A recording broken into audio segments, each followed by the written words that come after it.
konteks pemahaman abang akan kacau. Ya, apa arti sabat bang?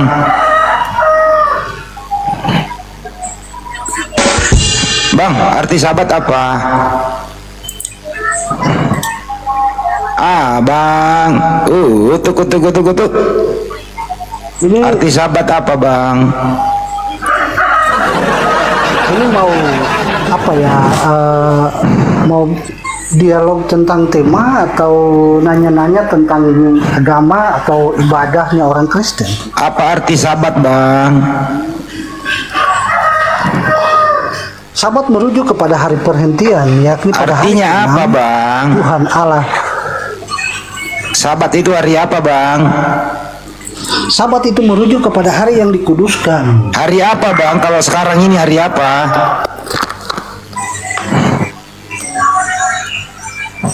Bang, jangan sampai kunci dong.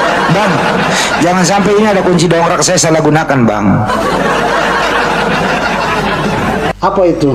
Kunci dongkrak itu jangan sampai saya salah gunakan. Makanya sabat itu hari apa bang? Sabat itu merujuk kepada hari yang dikuduskan. Makanya tadi Hari saya apa? katakan, Sabat Yahudi sudah Hari saya apa? jelaskan yang ketiga kalinya. Sudah saya jelaskan yang ketiga kalinya, Bang. Hari apa kalau di sekarang Yahudi, ini ya? Sabat Bang. Yahudi Ada Senin sampai hari Minggu. Sabat itu jatuh ke hari apa bang? Sabat itu hari Sabtu, Bang. Ya udah, kenapa lu pergi gereja hari Minggu? Ya itu kan Sabat Yahudi, Bang. Oh, ada sabat Kristennya. Loh emang. Abang ini melawak aja deh bang. Tadi saya katakan Sabat itu merujuk kepada hari yang dikuduskan. Nah kalau misalnya Sabat Yahudi merujuk kepada hari peristirahatan Tuhan setelah menciptakan alam semesta di dalam. Memang ada di perjanjian baru ada hari Sabat bang. Sabat itu merujuk kepada hari yang dikuduskan, begitu. Hari apa itu bang? Hari apa yang dikuduskan? Hari Sabtu atau hari Minggu bang? Sudah yang kelima kali Anda bertanya, saya menjawab. Anda muter-muter Kita putar. nggak mau jujur bang. Loh bukan persoalan putar, kayaknya Anda ini kayak bagaimana ya, orang yang kurang gimana ya? Iya, saya kurang paham bang, makanya kasih paham bang. Ya sudah, dari tadi saya kasih paham sudah 4 kali, Bang. Ya, hari apa itu hari Sabat bang? Sudah kujelaskan dari tadi, Bang. Sudah 4 kali. Hari apa, Sabat Bang? Yahudi itu hari ke-7 itu Sabat Yahudi merujuk kepada hari Sabtu. Karena hari pertama dihitung berdasarkan sesuai dengan Tapi hari kenapa Minggu, Kristen bang? Senin. Kenapa Kristen pergi hari gereja hari Minggu bang? Siapa yang nyuruh? Perhitungan kalender Romawi dan perhitungan kalender Yudais tentang hari itu berbeda, Bang. Oh, berbeda. Kalau Jadi hari pertama, sebentar, kau dengar dulu. Iya, dulu, saya dengar bang. Jangan marah bang. Tidak. Begini, Bang. Tapi kenapa Anda nggak pergi gereja ini bang hari? Ini hari kenapa nggak pergi gereja bang? Ini hari Sabtu.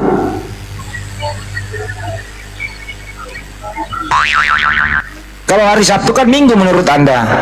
Ya kenapa nggak pergi gereja bang? Sesuai dengan kalender Yahudi, kalender Yunani bang. Bang, hari ini kan hari Minggu menurut abang. Ini kan Sabtu nih. Hari Minggu menurut abang. Ya kenapa Anda naik manjat di pohon bang? Kenapa nggak ke gereja? Bang, Tunggu. Ini. Ini kan hari Minggu buat abang hari ini. 4 kali. Saya udah jawab 4 kali. Ini yang kelima kali. Masih nanya juga kau. Kenapa abang nggak pergi gereja hari ini? Kan hari Minggu buat abang. Hari Minggu itu ibadahnya orang Kristen. Bisa paham? Dari mana dasarnya bang itu bang? Dari mana? Datanya mana bang? Di Bible bang? Perintahnya bang? Dari mana dasarnya? Iya. Itu sudah jelas. Di mana bang? Tertulis. Hari Minggu pergi gereja. Perintahnya di mana bang?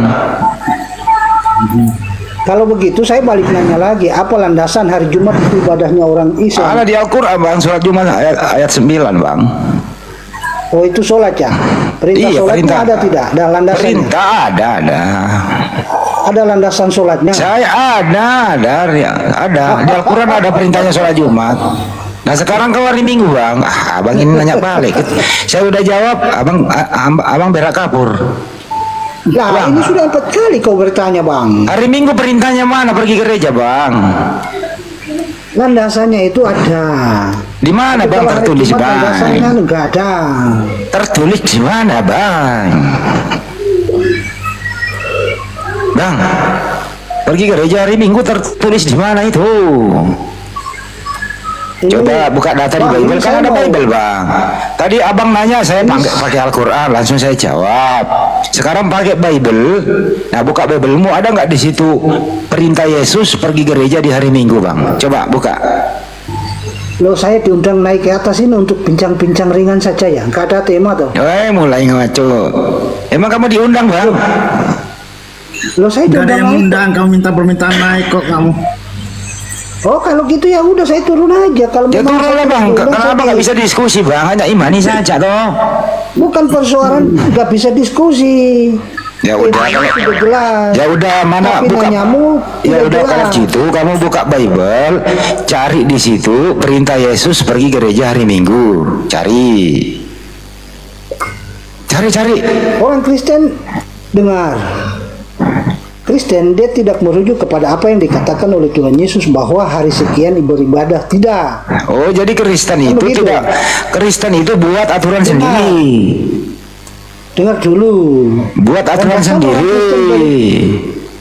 Landasan orang Kristen beribadah itu merujuk kepada hari kebangkitan. Hari kebangkitan Yesus itu pada hari ketiga, yakni hari Minggu. Apa urusannya pergi gereja hari kebangkitan? Apa urusannya? Lo itu kan landasannya bang. Perintah pergi gereja itu enggak, hari kebangkitan itu enggak ada gereja. Coba cari Bible. Kan tadi saya bilang itu pergi gereja hari Minggu kuturun nenek ke kebun. Mestinya hari Minggu itu kita wisata. Kenapa pergi ke gereja? Karena hari Minggu itu adalah Sunday. Artinya apa?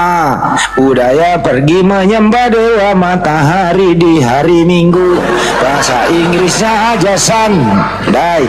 Itu sun adalah matahari. Paham sampai di sini anak-anak? Paham? Hari Minggu itu matahari, ya mbak matahari. Jadi budaya ini budaya dari Roma, penyembah pagan. Alah nangis. Tralala, trilili.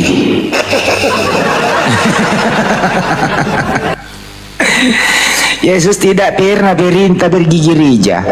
Yesus saja bro dengerin ya bro. Yesus itu selama hidup kagak pernah bangun gereja. Yesus itu selama hidup nggak pernah pergi gereja. Ya, kamu ini Kristen katanya pengikut Yesus.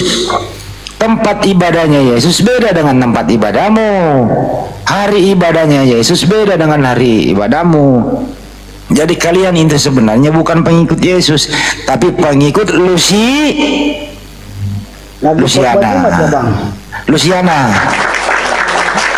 Lagi ikut baju aja bang. Makanya hari Minggu kan Sunday bang, penyembah matahari bang. Tidak ada kualitas ini.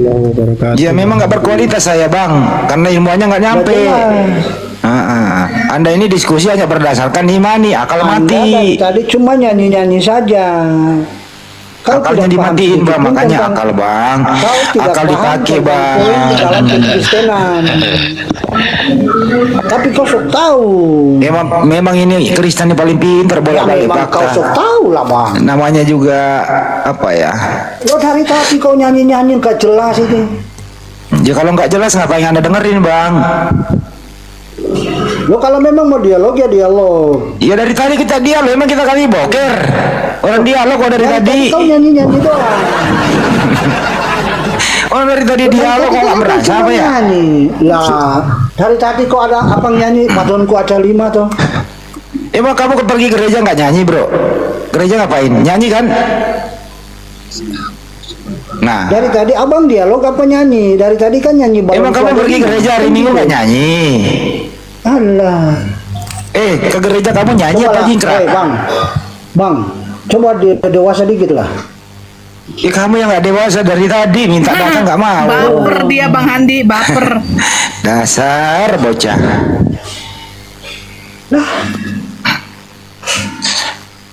Itu sandai artinya apa Bang Sandai? Sandai artinya apa Bang? Bang, nggak tahu. Abang kan lebih tahu. katanya pintar Silakan aja. Abang. Ya, itu bukan bahasaku bang, itu bahasa planet bang. Ya, kalau hari Minggu artinya apa hari Minggu Bang? Dari kata apa? Bah, Sejarahnya Minggu itu apa hari Bang? Minggu toh? Apa Itu sejarahnya? nama hari toh bang. Bukan, itu nama Minggu orang. Itu nama hari. Ya, nama Bang. hari lagi. Nama orang itu Minggus. Ya itu dia, pergi ke gereja. Ya, lo itu nama orang itu Minggus bang. Iya, pergi ke gereja, Bang. Hari Minggu ya nama hari bang. Itu tradisi dari siapa itu Bang? Minggu. Tradisi dari siapa itu Bang? Hari Minggu itu nama hari, bukan tradisi. Iya, tradisi Bang. apa itu? Tradisi siapa? Oh, ada tradisi di hari Minggu. Nenek mau kiper lah Bang. Janganlah Bang. Wah, Bang, kalau nggak punya ilmu menintur memalukan Bang. Kasihan sama keluarga lu. Turun aja Bang. Kamu nggak punya ilmu Bang. saya sih merasa lucu dari tadi kau cuma nyanyi-nyanyi doang terus bilang tidak. Kasihan dia. Turun Bang, kasihan kau. Nanti kau malu sendiri loh. Bang, ada temen lu nih bang, ngotem. Malah turun. Kasihan dia nggak punya ilmu kon. Kalau teman-teman Kristen kalau nggak punya ilmu, kagak usah diskusi. Mending maaf ya Bang, semua di sini saya ini Kristen jemaat biasa. Saya nggak punya keilmuan, saya mau belajar. Ya kalau nggak salah Bible saya jarang baca. Seumur hidupku saya belum pernah beli Bible.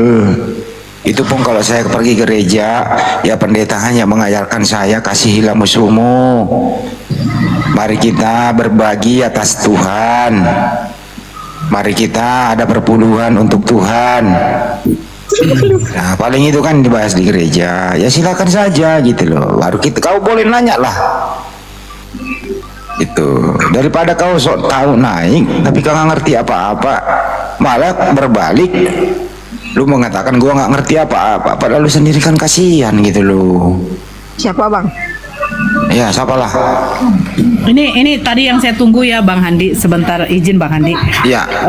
Mama Fitro, selamat sore, selamat siang Mama Fitro. Halo Mama. Mama tadi minta naik, sudah saya naikkan, kok Mama nggak mau ngomong-ngomong ya Mama. Bang Fanvers, selamat siang. Ya, siang Bun. Iya, agama apa Bang? Ya, aku di sini ingin nyimak Bun. Ya, agamanya apa Abang? Yang keras bang. Ya, Abang Vers. sudah. Nah, Saya ikut nyimak, izin ikut Yang keras, yang nyimak. keras. iya, agamanya apa? Sebentar dulu Bang Muhammad. Agamanya apa Bang Van? Saya tidak ahli dalam agama, cuma Iya, agama di KTP Anda apa? Biar kita tahu gitu loh Bang. saya penganut kepercayaan Bun. Sunda Bun. Hah? Penganut kepercayaan. Sunda Wiwitan, udahlah nggak usah. Iya. Tadi tapi di komalnya si Fandi kok Kristen katanya. Cumananya kau nih? Oh enggak Bun, nggak pernah saya nggak tahu Bun. Sunda Wiwitan itu Tuhannya siapa Bang? Kalau kita di situ nyebutnya Sang Yang Kersa Bang. Siapa itu? Tapi itu Sang Yang Kersa itu ya yang disebutkan sebagai yang maha kuasa, yang maha tinggi. Ya siapa Bang itu? Sang siapa tadi namanya? Sang Yang Kersa. Sang yang gersang siapa? Kersa. Kersa. Sang Gersa. Nama Tuhannya siapa? Sang Yang Kersa. Sang yang Gersa. Itu nama, ngambil nama ini dari mana? Ada bukunya Bang? Bukunya sih ada Bang. Ada, cuma saya kan awam lah dalam hal ini, itu kan dari apa yang kita ikuti dari kecil. nggak bisa Bukunya ada namanya yang Aduh berisik ini satu nih. Oh dari nenek moyang ya bang ya. Iya iya.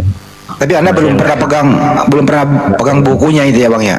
Nggak pernah mendalami atau apa gitu bang. Cuman dari kecil udah ikutin itu, lalu saya keluar kota lah. Oke paham bang. Kita sih di sini nggak mau iman Anda tersila saja.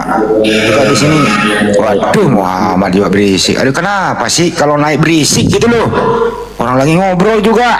Hah? Naik di sini buka mic gitu loh, betulin pompa air.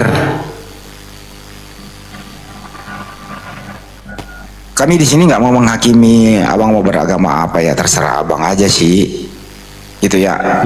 Semua manusia itu bebas memilih dan semua manusia itu bertanggung jawab apa yang pernah dilakukan di muka bumi. Gitu ya bang ya. Iya bang. Kami nggak mau menghakimi siapa-siapa. Tapi sekiranya mari kita punya akal. Kita itu kan ciptaan Tuhan yang paling sempurna. Kan ada aku ya, ada sang pencipta tuh. Kan gitu ya bang ya. Iya betul. Kita diberi akal. Nah, akal ini tentu akan memilah dan memilih begitu. Nah, supaya kita bisa ini berakal, tentu juga harus punya landasan proses akal baru beriman. Kan gitu bang, diseleksi akal dulu.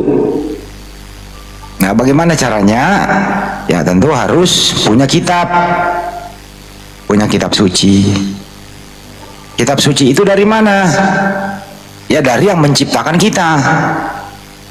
Karena sang pencipta itu maha tahu bahwa manusia ini saya beri akal, saya beri dia nafsu, saya beri dia kebebasan untuk memilih.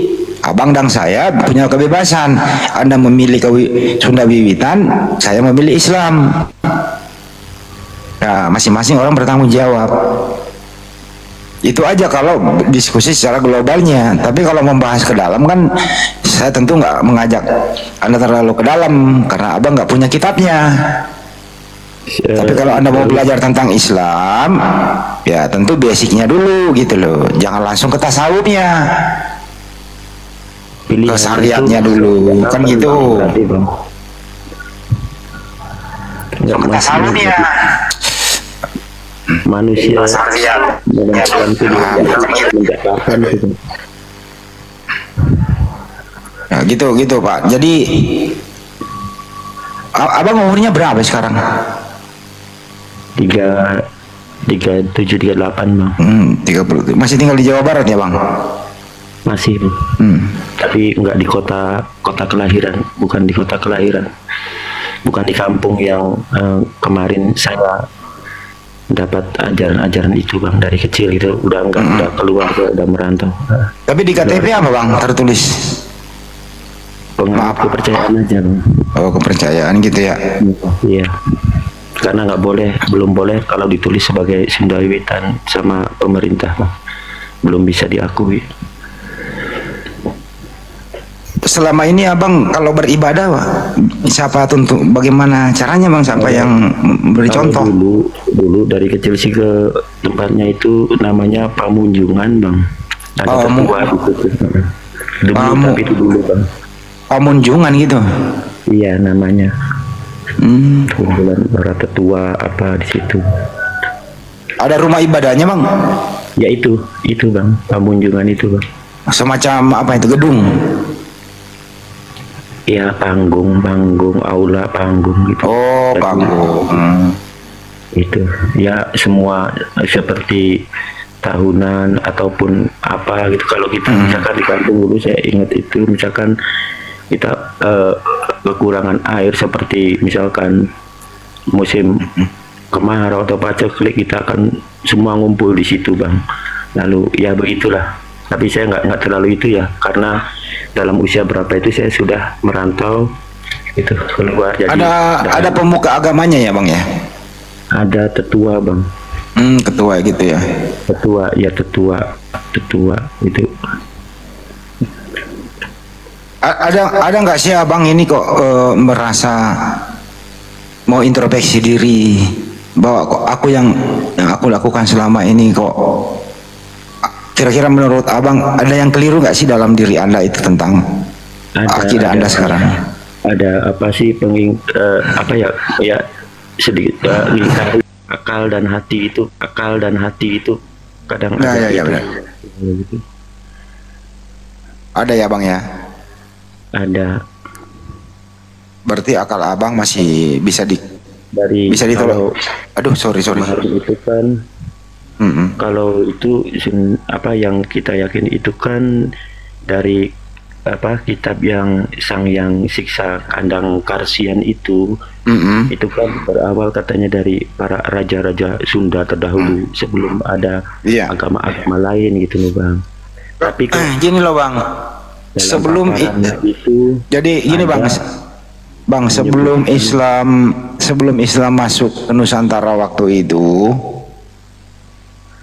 itu memang yang populer diyakini masyarakat lokal ya di Nusantara ya itu aliran kepercayaan terafiliasi dengan Hindu ya, dimaklumi Bang karena Islam memang belum datang dibawa oleh para Bang. Yang janggal bagi saya itu berawalnya ketika saya pernah bukan saya sendiri, generasi yang kesini itu menanyakan tentang Nabi Muhammad itu Bang.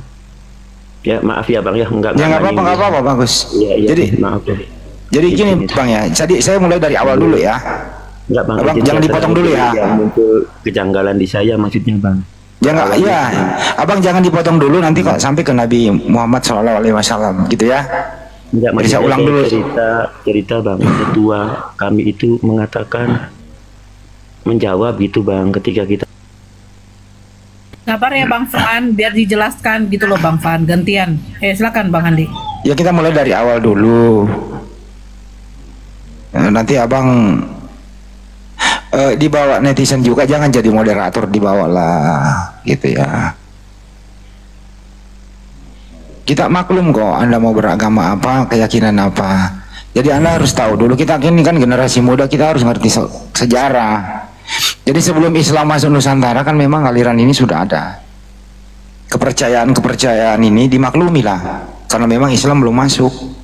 Seperti Hindu dan aliran kepercayaan seperti yang Anda maksud tadi ini, Sunda Wiwitan lah dan segala macam. Orang yang meninggal di zaman itu sebelum Islam masuk, mereka belum tersentuh dakwah Islam ya no problem. Kalau Maha tahu. Tapi setelah Islam masuk, apalagi di zaman modern ini begitu, kebenaran itu datang, suara azan berkumandang Anda pernah mendengarkannya, tapi Anda masih ingkar terhadap itu, yang dimintai pertanggungjawaban sesuai ajaran Islam.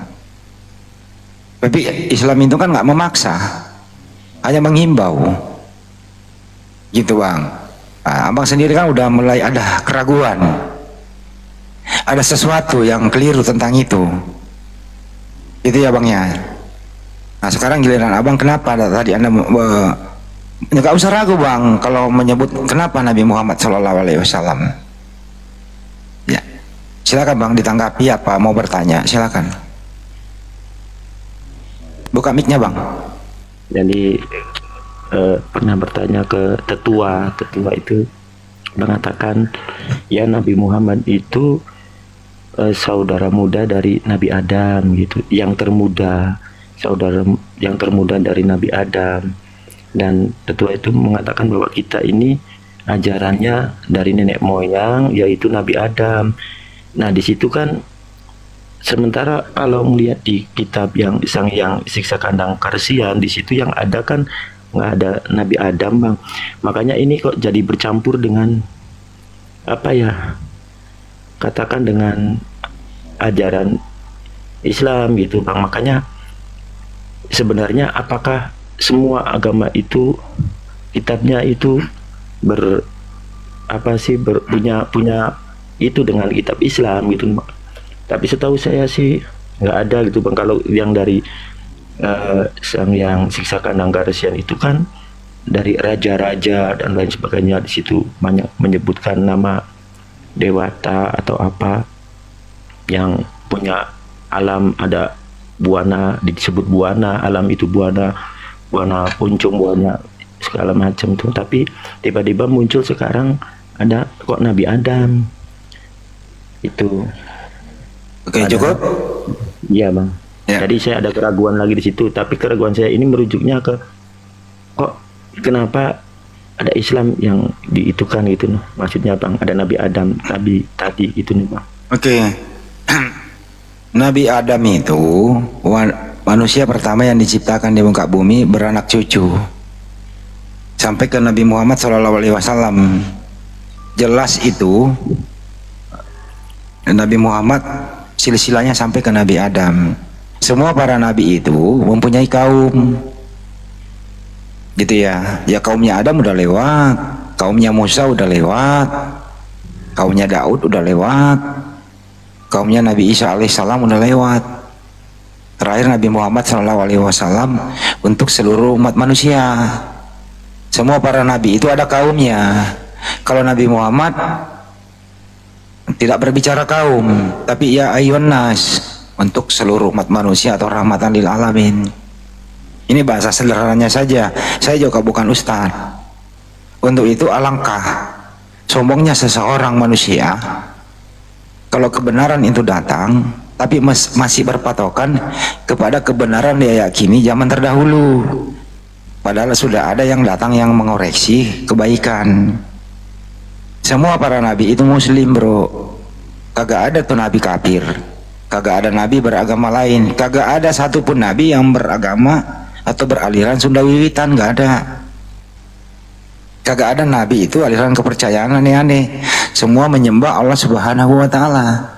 Cuman syariatnya para nabi itu berbeda-beda. Nah, kalau lengkap sudah syariat kan Nabi Muhammad SAW, rukun Islam yang ada 5 itu. Jelas perintahnya dan jelas juga larangannya gitu bro. Nah sekarang ini Anda ini mau kemana sebenarnya? Islam datang, Anda punya akal kok ditolak. Kenapa masih berpatokan dengan budaya-budaya terdahulu?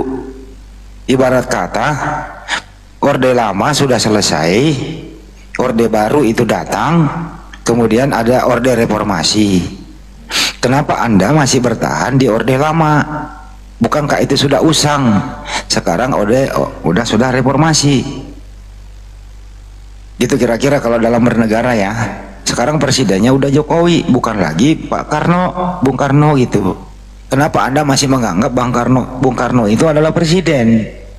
Karena masih berkutat di sana. Kenapa nggak mau mereformasi? Kenapa nggak mau login? Kira-kira gitu bang. Jadi kalau pembaharuan itu datang benar-benar dari sang pencipta, ya kenapa mesti harus ditolak? Kira-kira gitu bang. Silakan lanjut lagi.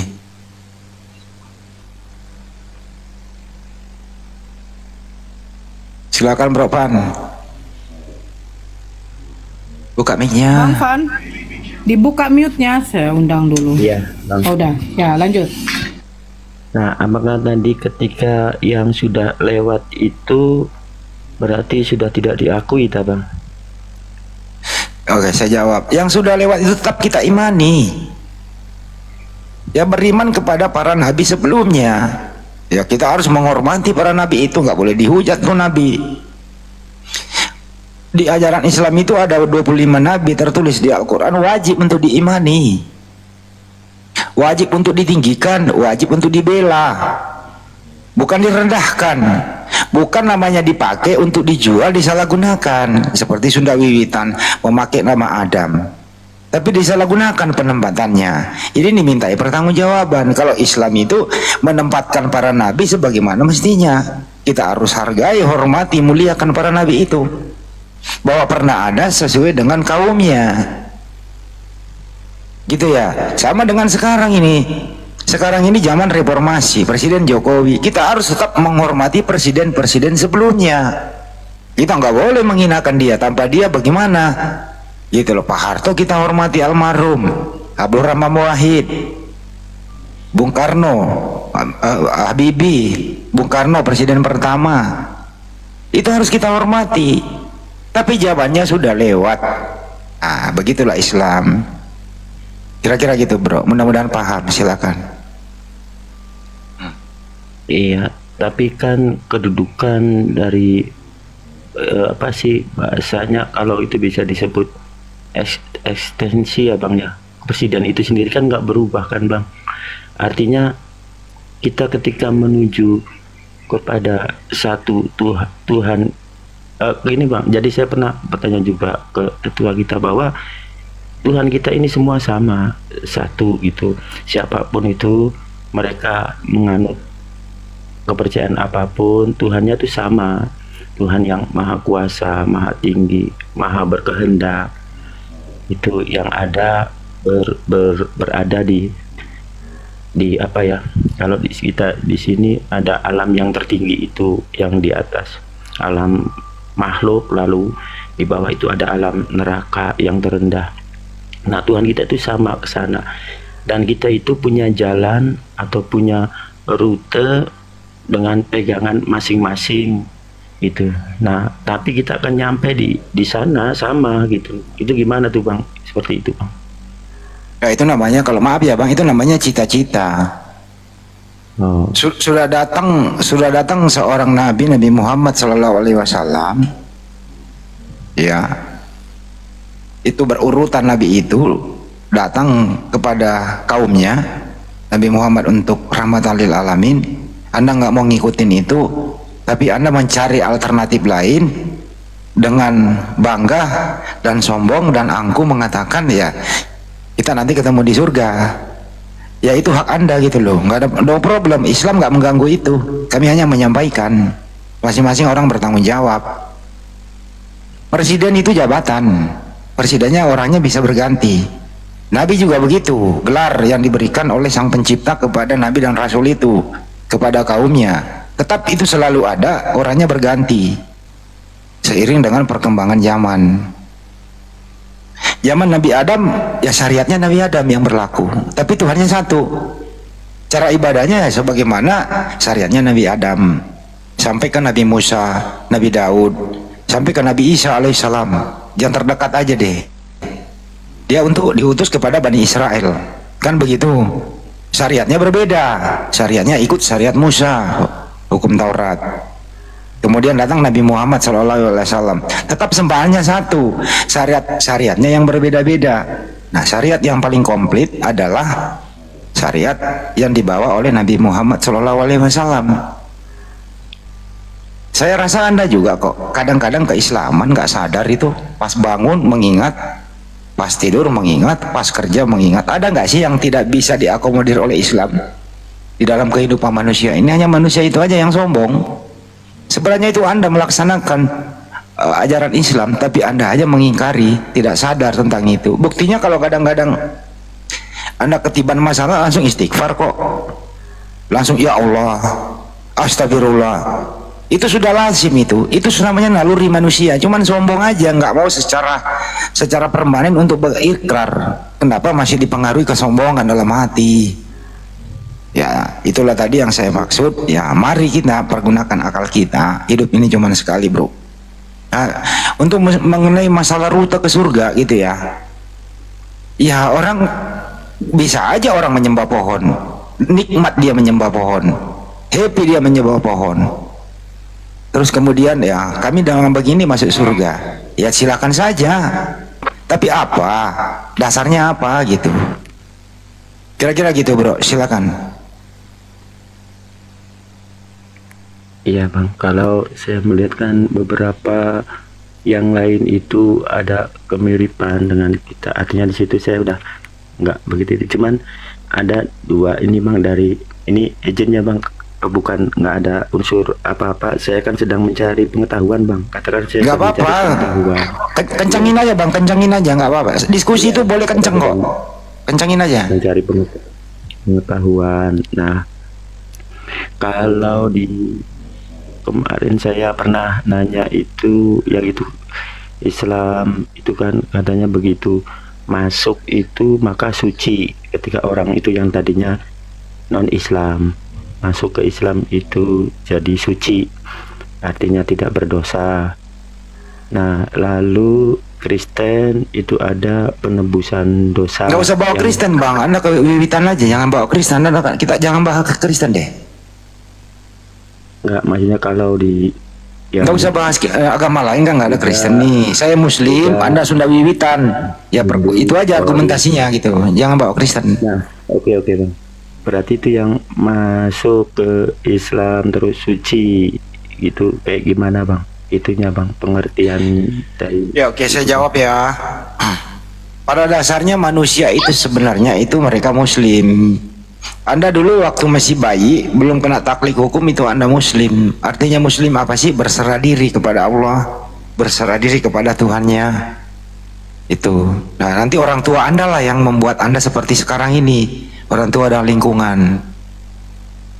Kenapa ya disebut kembali orang itu suci tapi tidak maha suci ya? Kalau dia kembali ke Islam dengan mengikrar mengucapkan 2 kalimat syahadat. Karena memang dijamin seorang mualaf itu dijamin bahwa dia dosa-dosanya semua yang lalu itu diampuni dan amal kebaikannya tetap ada. Nah orang yang sudah mengucapkan 2 kalimat syahadat kemudian langsung meninggal di hari itu juga, insya Allah dijamin surga karena dia menurut ajaran Islam dia tidak punya dosa. Itu yang dimaksud dengan suci, dijauhkan dari dosa. Itu jaminannya orang kalau berikrar mengucapkan 2 kalimat syahadat. Itu jawabannya bro. Makanya ya kembalilah sebelum terlambat.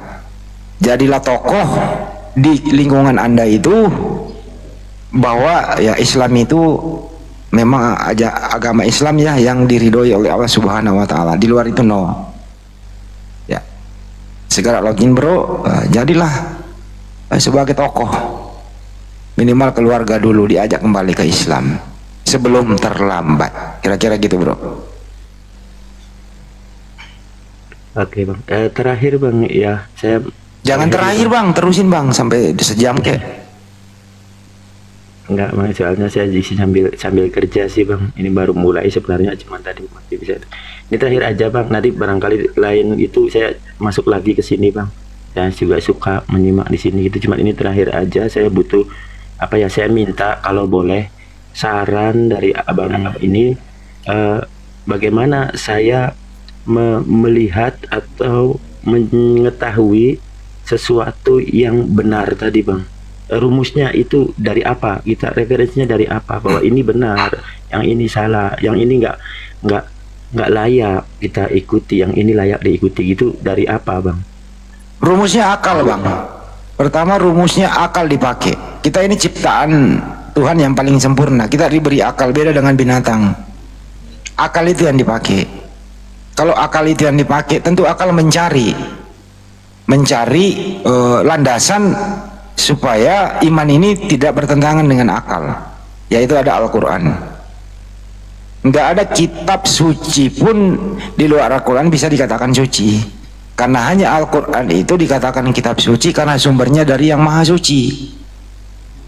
Kalau di luar Al-Quran itu bukan lagi suci, karena apa? Sudah ada campur tangan manusia di dalamnya. Manusia tidak ada yang suci.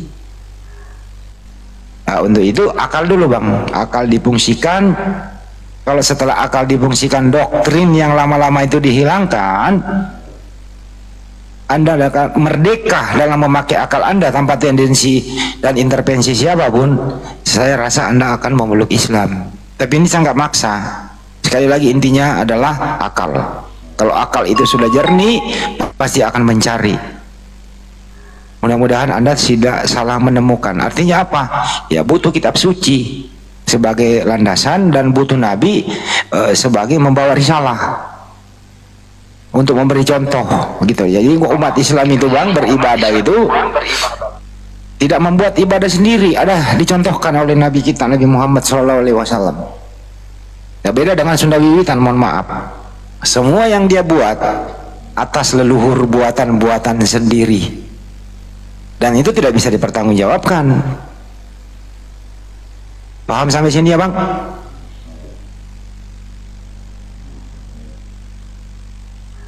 Bang? Bang Fans, dibuka mute-nya. Tadi Anda feedback, makanya saya mute. Ya, makasih. Ya, makasih. Ya, sebentar Kak Lili ya, sebentar Kak Lili Jasmine, sebentar. Ya. Jadi bagaimana Bang Fan? Iya, benar itu, saya ucapin terima kasih itu Bang, yang abang tadi itu menggunakan Handi namanya, Bang Handi. menggunakan, iya Bang Handi itu benar menggunakan akal. Dan saya di sini mencoba untuk dengan akal, tapi juga kan kita nggak bisa akhirnya mengakali sesuatu yang tentu kan gimana ya, soalnya kan nggak satu nih Bang di dunia atau Indonesia ini yang sama-sama mempunyai dari masing-masing itu kitab suci, punya nabi, punya rasul, semua akan mengklaim seperti itu. Maksud saya berarti tepatnya mungkin kita uji dari apa ya, berarti mereka uji keabsahan. Sementara legitimasi pemerintah juga semua melegitimasi kan Bang, dari kitab suci masing-masing agama ini. Oke, udah jawab ya. Maksudnya paham nggak Bang maksudnya Bang? Paham saya Bang. Bang. Ya. Saya ini pengajar, paham arah Abang bicara. Iya Bang. Abang itu sebenarnya itu sudah dalam keadaan kondisi ingin mengoreksi agama lain, tapi Anda tidak punya kemampuan untuk cara menganalisanya, cara mengoreksinya bagaimana. Karena nggak mungkin keadaan lagi rapuh mengoreksi yang sempurna. Al-Quran itu Bang murni datangnya dari Allah Subhanahu wa Ta'ala, kitab suci. Al-Quran sendiri minta, sampai detik ini belum ada yang bisa menandingi, minta dikoreksi Al-Quran itu. Silakan mengoreksi Al-Quran, silakan membuat yang sama dengan Al-Quran, sampai detik ini belum bisa. Hanya Al-Quran sendiri yang minta untuk dikoreksi kesalahannya. Tapi kalau saya dikasih kitab di luar Al-Quran, dalam waktu 1 detik saya udah dapat Astagfirullahaladzim. Ya Allah, host berfungsi dong host. Sampai mana tadi? Ini kan ribet kan jadinya. Ya, saya kalau dikasih kitab di luar Al-Quran 1 detik saya udah dapat kekeliruannya Bang. Mau Anda dari wiwitan kek, mau dari mana kek, kalau Anda bawa kitab kemari kita sandingkan dengan Al-Quran, Anda sampai akhir hayat Anda akan mencari kesalahan Al-Quran, tidak akan pernah nemu, karena Al-Quran sendiri itu bersumber dari yang maha tahu, yang maha suci, maha tinggi. Silakan dikoreksi. Nggak ada manusia satupun di muka bumi ini bisa menemukan kesalahan dalam Al-Quran, kecuali mereka membohongi diri sendiri, mengatakan ini salah. Tapi kalau kita kajian akademis, silakan mari kita sandingkan semua kitab yang ada di muka bumi ini. Dalam waktu 1 detik saya udah bisa menemukan kesalahan kitab itu di luar Al-Quran, karena saya udah bisa menyentuh, pernah membacanya dan seterusnya. Gitu loh ya. Jadi untuk itu Bang, carilah kitab yang bersumber dari yang maha suci, bukan yang ditulis oleh tangan manusia. Anda sebut kitab. Jadi tidak ada kitab yang disebut suci kecuali Al-Quran. Di luar itu mohon maaf, karena bersumber dari tangan manusia. Kira-kira gitu. Iya, nuhun Bang, makasih. Sekedar info saja sebelum saya turun ini, ya saya sekarang posisi di jauh dari kampung dan saya ada di lingkungan masih Jawa sih Bang. Cuman di Jawa, di sini saya di Jawa Tengah sekarang. Memang lingkungan kita di sini bercampur Bang, ada Islam, ada Kristen juga banyak di sini, Islam banyak. Oke, makasih dulu seperti itu Bang. Nanti setelah saya senggang di sela-sela kerja saya, setelah selesai mungkin izinkan saya untuk bergabung dan menyimak lagi di sini. Terakhir Bang, kalau boleh terakhir saya bertanya, kalau Anda beribadah itu bersumber, kalau Anda beribadah itu siapa yang Anda contoh? Terus perintahnya dari mana Bang? Apakah Sunda Wiwitan juga beribadah? Terakhir dari saya Bang, bisa dijelaskan? Jadi dengan doa saja tadi Bang, ibadahnya Bang, kita kayak semacam menenangkan hati, mengenal Tuhannya dengan, ya sebenarnya saya sudah nggak hati tadi Bang, pengingkaran tadi sudah ada sebenarnya Bang. Cuman ini gimana ya, jadi ya saya udah nggak itu juga Ya sih. itu aja sih bang. Jadi mohon maaf ya, hanya agama Islam jelas perintahnya, SOP-nya, ibadah wajibnya jelas. Ada yang mencontohkan Nabi Muhammad SAW. Ibadah sunnahnya ada yang mencontohkan Nabi Muhammad SAW. Tidak ada satupun umat Islam di muka bumi ini beribadah tanpa ada tuntunannya. Semua ada, baik sunnah maupun wajib. Di luar itu, mohon maaf, termasuk ke Sunda Wiwitan, mohon maaf sekali lagi, Anda itu beribadah hanya berdasarkan tradisi-tradisi nenek moyang leluhur. Iya, Bang. Ini sudah usang bang, sudah usang. Ini hanya bisa Anda yakini sampai mati, tapi tidak bisa dibawa di area publik untuk didiskusikan. Tapi saya tidak mau memberi penghakiman, karena bagimu agamamu, bagi kepercayaanmu ya silahkan, bagi kami agama kami. Kira-kira gitu bang. Makasih ya. Baik, makasih Bang, makasih sekali Bang.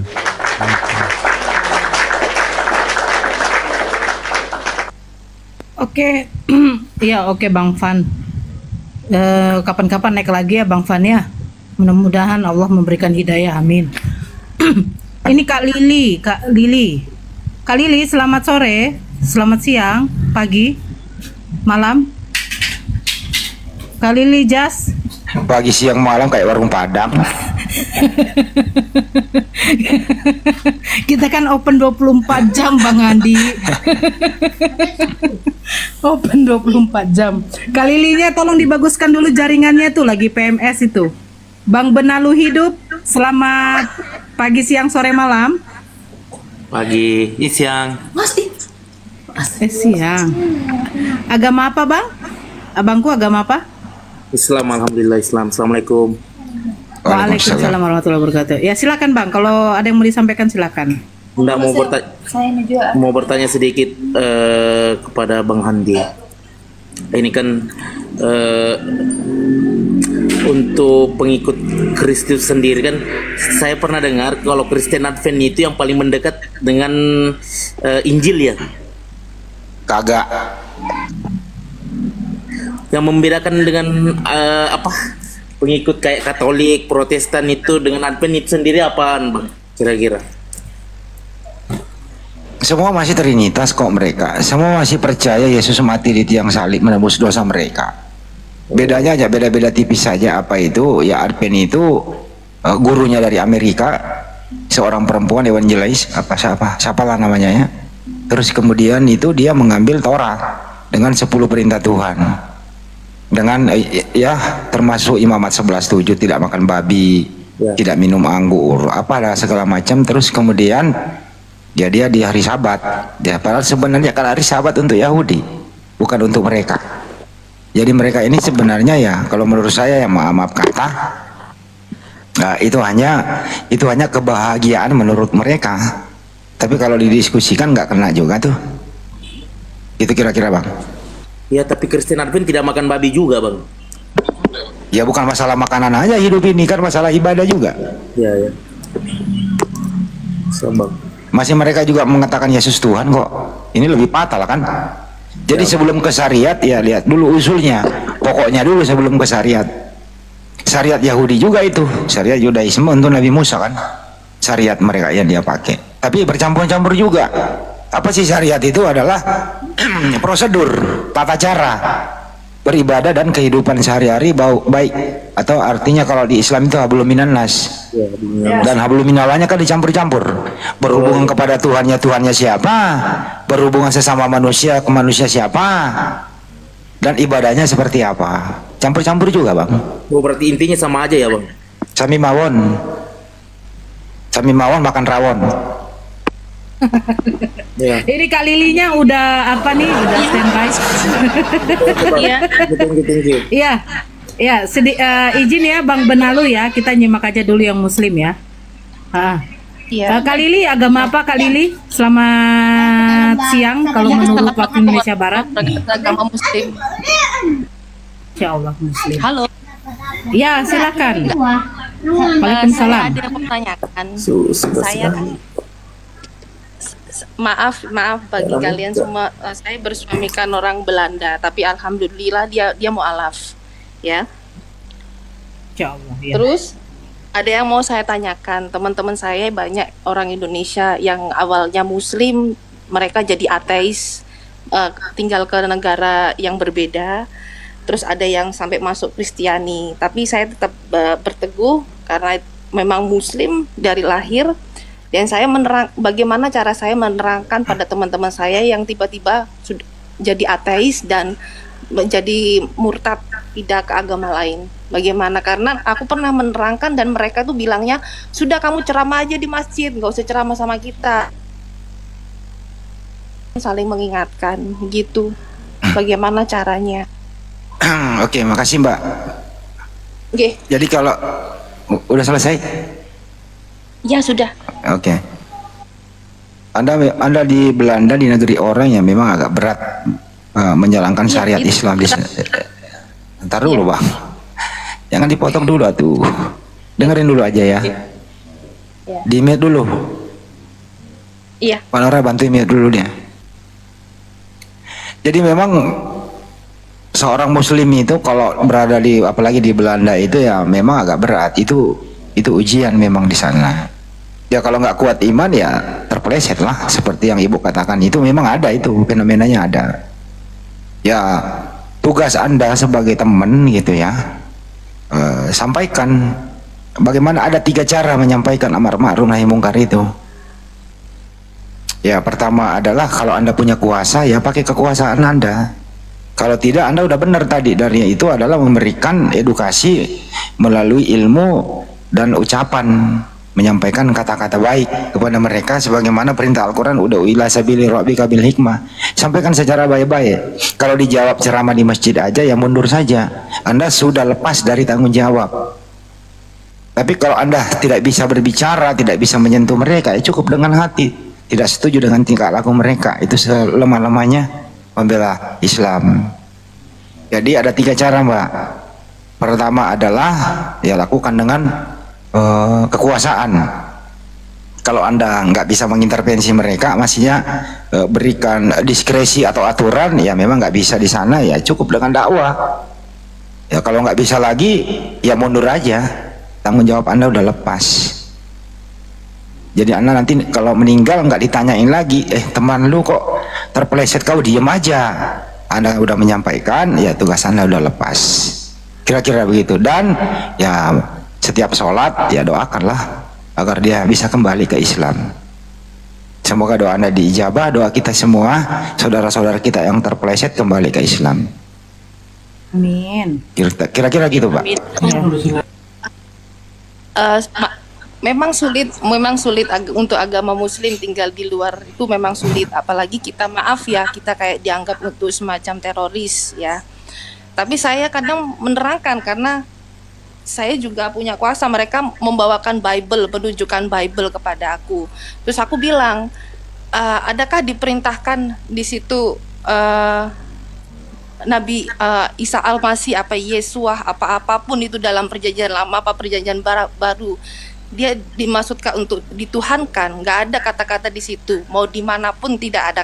Pasti dia berkata Allah, dia minta bantuan ke Bapa, ke Allah. Aku bilang gitu. Terus mereka sampai kadang menuhankan itu Mother Maria itu sebagai ibu Tuhan. Kadang aku bilang, apakah Tuhan itu melahirkan? Apakah Tuhan itu mempunyai anak? Tuhan itu kan tunggal, satu esa. Aku bilang. Mereka sampai berpikir, wow. Mereka berpikir lagi dengan logika. Terkadang mereka masih ada terbesit, iya memang ini seperti logika, memang betul-betul apa yang aku katakan memang fake, nyata. Tapi kembali lagi karena mereka kayak seperti sudah mengimani, jadi kita nggak bisa memaksakan. Aku takutnya seperti gini, seandainya kalau aku memaksakan, takutnya Islam kan, aku maunya mengajarkan itu dengan asih, dengan kasih, maksudnya dengan sayang, tidak mau kayak dipaksa begitu. Jadi ya saya cuma menerangkan, kalau mereka mengajak debat saya menerangkan seperti ini. Mereka tanya lagi, sekarang lihat siapa yang mengebom Palestina, siapa yang banyak membunuh Udah jangan dibawa ke situ Mbak, stop nanti kena rungkat. Iya. Udahlah. Iya, nggih. Begitu, jadi nggak menganggap kita seperti teroris, nggak menganggap kita seperti ini. Jadi ya begitu, saya kadang sampai apa ya, tapi aku tetap berpegang, aku minta perlindungan Allah Subhanahu wa taala, itu aja. Oke. Mbak kan tadi udah bilang kalau Mbak sudah mendekati mereka berbagi, malah mereka menyerahnya, tinggalkan saja, hindari aja udah. Iya. Salah satu jalannya, tanggung jawab Anda kan udah selesai itu. Ya udah tinggalin aja, nggak usah dibiarin, ngapain ajak diskusi orang kayak gitu. Gitu ya, apalagi kalau mereka ada unsur-unsur menyerang Islam. Tentu juga harus punya kepiawaian dan ntar dulu Mbak, punya keilmuan untuk diskusi sama mereka, karena mereka hanya datang dengan membawa bahwa Islam itu jelek, radikal, apa segala macam, karena dia melihat oknum dengan terpengaruh dengan media-media mainstream. Nah, Anda kalau mau diskusi orang kayak gini harus punya piawai juga, harus punya ilmu. Ya kalau hanya ilmu pesantren yang dibawa dengan dasar basic-basic itu ya tinggalin sajalah. Yang penting tugas Anda udah selesai. Nah kalau itu orang Indonesia yang menyerang Anda di sana, ya lah itu nggak laku di Belanda. Di sana itu yang laku Kim James version, nggak ada kata Allah di sana itu. Itu ya, jadi pandai-pandai Mbak. Jadi siapa orang yang Anda ajak diskusi, kenali dulu lawan Anda. Kalau dia murtadin, Anda pakai apa? Gitu loh. Kalau dia pakai LAI, lo bilang LAI nggak laku di sini. Ini Belanda coy. Pakai Kim James version, kita berbahasa Inggris. Nah akan ketahuan di sana Kristen itu seperti apa. Kalau pakai Kim James version tidak ada sama sekali istilah Islam yang ada di sana. Semua ke Yunanian. Jelas itu di sana bahwa mereka menyembah berhala. Tapi kalau LAI dia pakai, di sanalah ajaran menyembah berhalanya itu dibungkus dengan istilah-istilah Islam supaya bisa dipakai tepu-tepu. Mohon maaf ya LAI ya. Saya buka lagi hari ini gitu. Kira-kira gitu Mbak. Iya. Sedikit dulu ya Bang Andi, Kak Lili sebentar. Ini para netizen kita nih Masya Allah ya. Jangan gitulah netizen ya. Ini Kak Lili ini mungkin karena baru pertama kali mungkin naik ke Komal begini, jadi agak gugup ya kan. Wajar lah agak gemetaran ya. Jangan dikatakan seperti itu. Ini mungkin memang saudari muslim kita. Gak usah kayak gitu ya Bang Handi. Saya jadi teringat waktu saya dulu di Kutub Utara loh Bang Handi. Saya diserang sama burung penguin itu. Dia bilang kenapa kau nyembah anak manusia, kenapa kau nyembah, keluar saya dari situ ya udah selamat gitu loh Bang Handi. Lanjut ke Lili. Kak Lili silakan Kak Lili. Halo, yang saya sayangkan itu dulu teman saya yang muslim itu yang puasa, yang sholat 5 waktu bener-bener, terus tiba-tiba dia sampai jadi ateis karena dia percaya ada kekuatan di dirinya. Aku bilang astagfirullahaladzim, aku sampai kadang kamu nggak kalau kamu percaya dan gimana, kamu kan sudah tahu ajarannya, gimana kamu masih bisa bikin bumi ini, kamu kok makin lama kayak bule. Kamu jangan, walaupun suami kita orang bule, istri kita orang bule, itu yang laki-laki, janganlah. Aku saja belajarin laki saya itu hampir 3 tahun. Aku bilang aku nggak bisa kalau tinggal di Belanda, kalau begini, kalau kamu mau aku tidak bisa, walaupun memang si istri harus ikut suami, tapi kamu harus tahu agamaku dulu, pahamin aku dulu. Aku bilang begitu. Tapi kok kamu bisa jadi ateis? Aku bilang, udahlah kamu nggak mau tahu gini-gini. Ya begitu, sampai kadang aku aku makan juga, aku batasi mau makan ini sama makan ini. Alhamdulillah suami mau melakukan aktivitas semuanya, alhamdulillah dia bisa. Jadi aku sampai mau nerangin ke temen itu, sampai kadang ya itu mau nangis juga kadang ya, sampai gimana ya, walaupun aku bukan yang orang yang benar-benar tidak, maksudnya aku juga masih ada kekurangan ya kan, tapi kayak jangan sampai kamu menghilangkan apa yang, walaupun sekiranya kita mau nakal mau apa, jangan sampai kau lupa itu. Allah Bang Handi, itu tadi. Iya, sedikit kali. Cukup, Mbak. Bang Handi. Iya, terakhir ya. Gini loh Mbak. Gini ya Mbak ya. Terakhir ya, nggak usah dibolak-balik. Yang jelas tugas Mbak kan udah selesai, sudah menyampaikan, tidak dimintai pertanggungjawaban lagi. Kedua Mbak, Lucifer itu memang diciptakan di muka bumi itu untuk mempengaruhi manusia kebahagiaan dunia. Semua janji-janji iblis itu Pak, bahagia dunia itu, happy di dunia itu. Ya mereka itulah berhasil bekerja sama dengan iblis. Semua bebas dimakan, party, alko, babi, apa semua gitu loh. Bahagialah itu. Nah tapi ingat, kan ini masing-masing orang dimintai pertanggungjawaban. Intinya adalah iblis itu ada yang kelihatan, ada yang tidak kelihatan, ada yang nyata di depan mata kita. Untuk itu waspadalah. Semoga Mbak Lili sama keluarga tetap istiqomah dalam Islam. Itu aja. Makasih ya Mbak.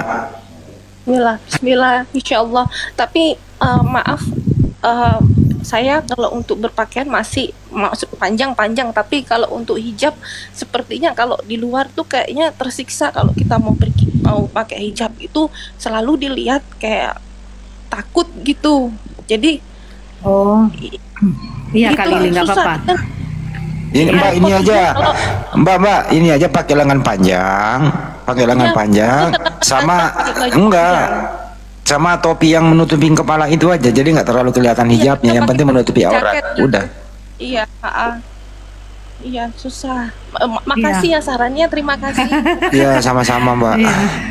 Saya sedikit Kak Lili, boleh ya? Iya. Iya, nggak apa-apa. Ya begini, mungkin dari netizen kita ini ketika melihat Viti Kak Lili ya maklum saja, karena memang perintah di dalam Al-Quran itu kan Allah itu menyuruh untuk kita perempuan itu untuk menutup aurat. Kalau memang kata Kak Lili mungkin dalam keadaan tempat seperti itu, ya kalau seandainya bisa ya setidaknya berpakaian memang tidak yang menampakkan belahan-belahan atau yang menonjol-nonjol kepada daripada tubuh kita, itu maksudnya. Ya kalau Kak Lili belum bisa pakai hijab seperti yang dianjurkan oleh Allah ya kan, boleh hanya untuk memakai tudung kepala gitu loh, itu boleh. Tapi kalau sebaiknya, ini saran saya ya kan, kita Kak Lili ya perempuan, saran saya setidaknya pakailah baju yang betul-betul memang menutup. Walaupun memang Kak Lili belum bisa untuk berhijab, tapi memang kalau di dalam Islam itu wajib loh Kak Lili, wajib perempuan untuk menutup auratnya Kak Lili. Maaf, itu wajib. Ya Kak Lili ya, mudah-mudahan Kak Lili bisa ya Kak Lili ya, gitu. Walaupun suami kita orang apa, kita tunjukkan bahwa inilah seorang wanita muslimah, dijaga juga auratnya. Apalagi suami Kak Lili ini kan seorang mualaf nih. Nah tunjukkan. Jadi jangan samakan. Kalau agamanya suami Kak Lili dulu bisa berbuka-buka, iya kan? Ini seorang wanita muslimah itu harus menutup aurat. Tunjukkan seperti itu. Gitu ya Kak Lili ya? Maaf, saya cuma kasih saran aja gitu loh. Ya? Iya. Oke. Iya, alhamdulillah, terima kasih. Ya, saya sapa dulu ini Shelter. Bang Fuad. Loh, saya belum ngomong. Iya Bang Fuad. saya sapa, saya bilang agama apa Bang Fuad? Atas Islamnya. Assalamualaikum warahmatullahi wabarakatuh. Waalaikumsalam warahmatullahi wabarakatuh. Ya silakan Bang Fuad. Saya juga di Belanda Mbak Lili, juga banyak teman-teman kita yang di Belanda itu juga takut, tapi alhamdulillah dengan kita tingkah laku kita yang mendekat ke masjid itu lebih banyak akhirnya membantu kita untuk bertahan itu, dan orang-orang akan melihat kita. Jadi jangan hanya berucap kata, tapi dengan tingkah laku gitu loh. Saya sering ditawari sama teman-teman, istilahnya teman kantor atau teman-teman kolega gitu ya. Saya ditawari minuman anggur segala macam. Saya bilang enggak, saya nggak boleh sama Tuhan saya. Itu dosa bagi saya. Dan mereka akhirnya oke, terima kasih. Tapi dari situ mereka juga akhirnya bertanya. Jadi buahkan tingkah laku kita ini sebagai contoh buat mereka, dan akhirnya mereka bertanya, dan akhirnya bisa mereka memahami, dan insya Allah bisa berubah gitu aja. Jadi jangan hanya ucapan tapi juga tingkah laku gitu.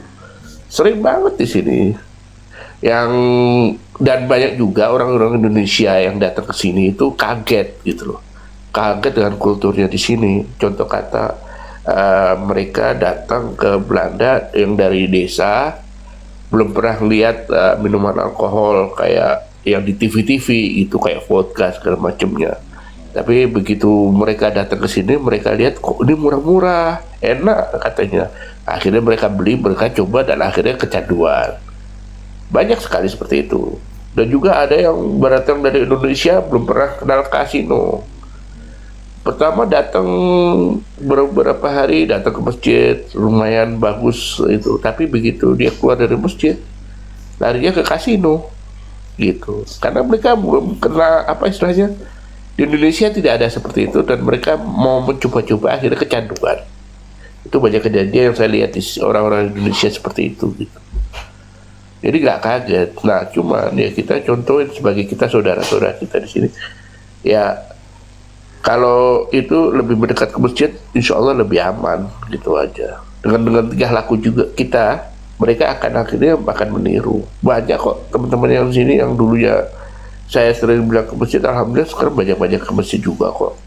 Ingat tingkah laku kita aja gitu. Emang di sana iblisnya ada yang nyata dan tidak nyata, iblis itu ya? Betul, banyak sekali yang nyata, Bang. itulah orang-orang Indonesia yang ke sana itu cepat terpengaruh karena apa ya? Indonesia nggak pernah menikmati suasananya adem, semua serba murah. Dan yang membuat lupa karena ya iblis tadi itu yang mempengaruhi dia. Tapi memang iblis ini kan menjanjikan kebahagiaan di dunia ini. Mereka happy itu, pasti itu. Gak ada itu iblis mempengaruhi orang untuk susah, nggak ada.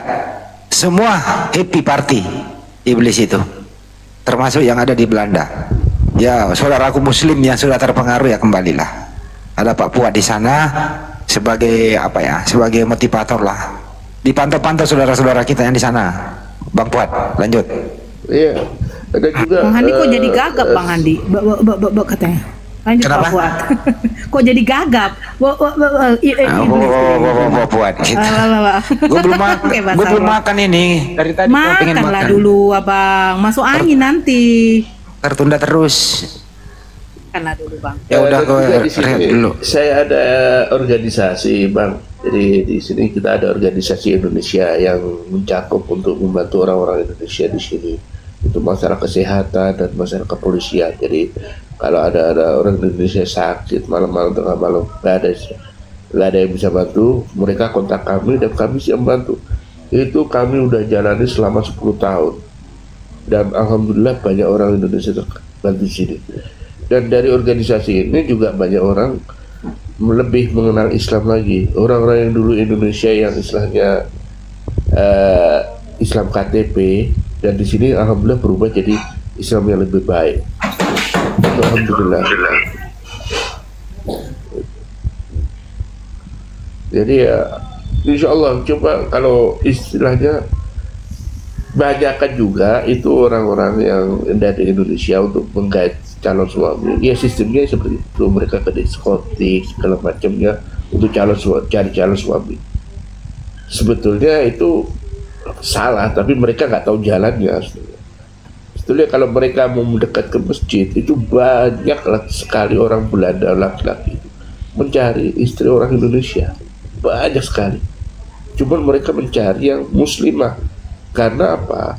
Kalau mereka mau cari diskotik gampang, sehari 2 hari dapat, gitu. Tapi mereka mencari nanti untuk istilahnya keluarga mereka menjadi lebih baik. Karena orang-orang yang mualaf ini, serang Belanda mualaf ini, mereka benar mau belajar agama. Jadi mereka mencari istri-istri yang tahu agama, gitu. Nah, dibandingkan kalau mereka mau cari di naik klub diskotik banyak banget Bang. Saya udah berkali-kali istilahnya yang suami istri ribut gara-gara istrinya bosan sama suaminya yang orang Indonesia atau suaminya orang Belanda bosan sama istrinya orang Indonesia, jadi dia cari lagi di luar. Itu sering banget. Karena apa? Hubungan mereka diawali dengan perkenalan diskotik. Tapi kalau perkenalannya dari secara Islami di masjid, terus ta'aruf, dan sebelum apa-apa langsung menikah, itu luar biasa jadinya. Tapi yang di Belanda ini kebanyakannya mereka istilahnya kalau saya bilang itu test drive itu. Nah, kalau udah jadi test drive itu yang rusak yang di situ. Kesian orang-orang Indonesia itu yang nggak paham kenapa kok harus test drive gitu. Padahal kalau mereka cari yang Muslim mualaf Belanda banyak, cuma mereka nggak tahu dan kemungkinan juga nggak mau tahu karena mereka mau bebas di sini. Di Indonesia terkukung dengan agama, keluar dari Indonesia, di Belanda mereka merasa bebas. Jadi mereka nggak mau terkukung lagi seperti di Indonesia, seperti itu, Bang. Ya, saya sapa dulu Langkah Sehat. Selamat sore, selamat malam. Itu ada Ibu Lili, suruh ngomong dulu sama Mbak Puan. Oh, sama-sama di ya. Belanda dia. Oke, silakan Ibu Lili, Jasmine, Bang Andi makan aja dulu. Iya, Bang Fuad di Belanda mana? Saya di Amsterdam, Bu. Oh, aku di Nijmegen. Oh, Ibu kalau bisa, Ibu mungkin tahu organisasi saya namanya IMBU, Indonesian Migrant Worker Union, di mana itu untuk membantu sesama orang Indonesia. Saya ketua Belandanya. Oh iya. Soalnya saya itu kalau keluar pasti ke market, habis gitu pulang, nggak berani sampai kayak di luar begitu, kayak kemana-mana. Udah habis makan sudah pulang gitu. Kalau pengen keluar makan apa ke supermarket gitu. Gampang kok Ibu kalau misalnya mau cari saya, Ibu bisa cari di Het Parool. Jadi surat kabar Belanda itu yang pernah masuk istilahnya menanyai tentang organisasi saya di Belanda, kenapa aku bisa kuat dan besar di Belanda gitu. Ibu bisa nyari nama saya di Het Parool nanti Ibu kalau mau DM saya nanti saya kasih nama asli. Gimana Bu? Ya, saya tahunya yang Belanda yang dulunya menghujat Muslim, yang masuk Belanda itu, yang masuk Muslim saya tahu cuma itu aja. Ya intinya gini Bu, kalau Ibu mau lebih istilahnya mengenal agama dan semua orang kadang-kadang itu melihat dari tingkah laku kita gitu, dengan sistem kita. Kalau mereka melihat kita dengan hanya ucapan, mereka akan istilahnya apaan lo? Saya sering digituin Bu sama orang-orang, apaan lo aja belum bagus kok ini. Nah, makanya saya berubah dengan sistem saya perlihatkan mereka dengan perbuatan saya. Jadi kalau mereka minum bir atau apa, saya menjauh gitu. Walaupun mereka minta saya untuk ambil, saya nggak mau. Saya bilang haram itu, saya nggak mau ambilin. Walaupun mereka minta ambil, saya teman kolega saya bilang tolong belikan ini dong, bir dong. Sorry nggak bisa, saya nggak mau nyentuh yang haram. Dengan respect kita itu, mereka akhirnya mereka berpikir gitu. Dan banyak juga teman-teman Indonesia kita bilang pelan-pelan, nggak harus cuma ucapan tapi tingkah laku. Nanti kita jadi kayak Muslim radikal. Oh, nggak ada Bu, nggak ada. Saya bertahun-tahun di sini Bu. Saya menolaknya dengan menolaknya dengan maaf, saya tidak suka apa-apa begitu. Sebetulnya Ibu harusnya menunjukkan dengan identitas keagamaan Ibu.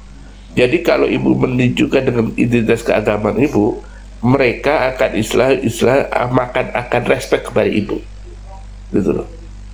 Karena saya pernah mengajarkan, saya pernah waktu makan saya tanya, wow ini daging bagus, karena saya tahu, karena dulu saya pernah di Jepang, saya bisa bedakan itu mana babi mana apa, karena itu dagingnya seperti merah-merah kayak lembek begitu. Terus aku bilang begini, dulu pernah saya bilang begini, maaf ini karena makanan haram saya tidak bisa makan.